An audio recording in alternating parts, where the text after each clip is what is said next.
एक साफ तौर पर तस्वीर सामने आए इस इंडेक्स के जरिए। और अब एक और महत्वपूर्ण खबर यह है कि एमपी सरकार ने केंद्र को लिखा है कि चने की जो सरकारी खरीद हो रही है उसके नियमों में ढील दी जाए ताकि ज्यादा से ज्यादा चना किसानों से खरीदा जाए। ये सूत्रों के हवाले से हमें जानकारी मिली है कि ये डिमांड एमपी सरकार की तरफ से केंद्र से की गई है।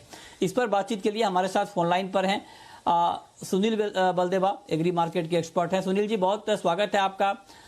हमें जानकारी मिल रही है कि एमपी सरकार ने चिट्ठी लिखी है केंद्र को कि जो खेतों में खेती के दौरान जो मिलावट हो जाती है चने में, और उस चने को खरीदने के जो नियम है उसमें थोड़ी ढील दी जाए। मतलब ये कि केंद्र जो है अगर 1.5% 1-2% की मिलावट हो खेती के दौरान चने में जब हो जाती है बाकी क्रॉप की, तो उसको खरीदने की इजाजत दे। अगर ये मंजूरी मिल जाती है तो क्या आपको लगता है कि एक बड़ा बूस्टर होगा और बड़े पैमाने पर खरीद हो पाएगी?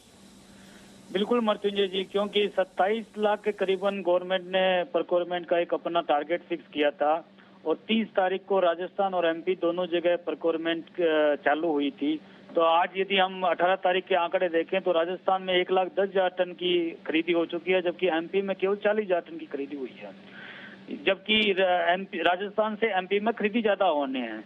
तो इसके कई कारण रहे हैं, क्योंकि वहाँ पे माल कुछ बिजाई कम हुई है, कुछ माल में डैमेज है और कुछ दूसरे माल जो दूसरी वैरायटी जो है उसमें मिक्स हो जाती है। इसकी वजह से एमपी गवर्नमेंट में जो नॉर्म्स दिए गए हैं अभी तक केंद्र द्वारा, उसके हिसाब से वहाँ पे खरीदी नहीं हो पा रही है। तो उसमें ढील देने के लिए एमपी गवर्नमेंट ने कहा है, और पिछली बार भी एमपी गवर्नमेंट ने ढील मांगी थी और उन्होंने दे दी गई थी।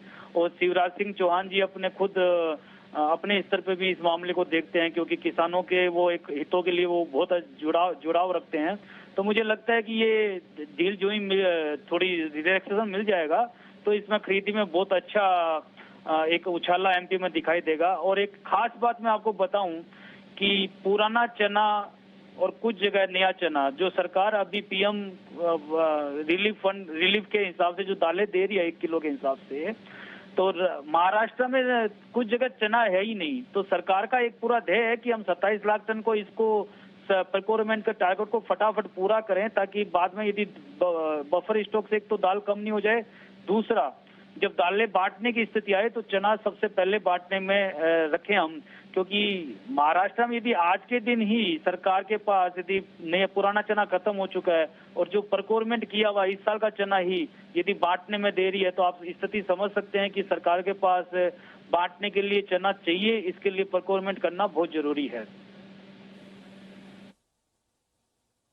अच्छा, तो आप कह रहे हैं कि सरकार को बांटने के लिए भी चना चाहिए, इसके लिए प्रोक्योरमेंट करना बहुत जरूरी है।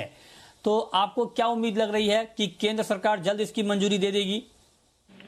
पिछले कई सालों के अनुभव देखते हुए यही लगता है कि इसका केंद्र सरकार मंजूरी दे देगी।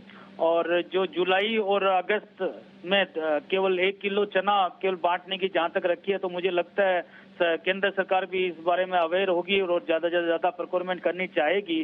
क्योंकि अभी भी पता नहीं कि उसको कहां तक बढ़ाना पड़े और ये कोविड-19 कब तक चले और कब तक गरीबों को दाल और गेहूं बांटना पड़े, इसका कोई अभी अनुमान नहीं लगाया जा सकता। इसलिए मुझे लगता है कि एक बफर स्टॉक प्लस उसके ऊपर भी कुछ सरकार जो है अपने पास माल रखना चाहेगी। अभी पिछले मई जून जुलाई में जो दालें बांटी गई है उसमें सरकार का स्टॉक काफी कम हो गया है। तो मुझे लगता है कि सरकार हर चीज का प्रोक्योरमेंट की तरफ ज्यादा ध्यान देगी। आज भी ट्वीट आया है राजस्थान गवर्नमेंट का, उन्होंने भी हमारे साथ जुड़ने के लिए राजस्थान को जी बोलें कि हम 25% की जगह 50% जो है फसल की खरीदी करेंगे राजस्थान में।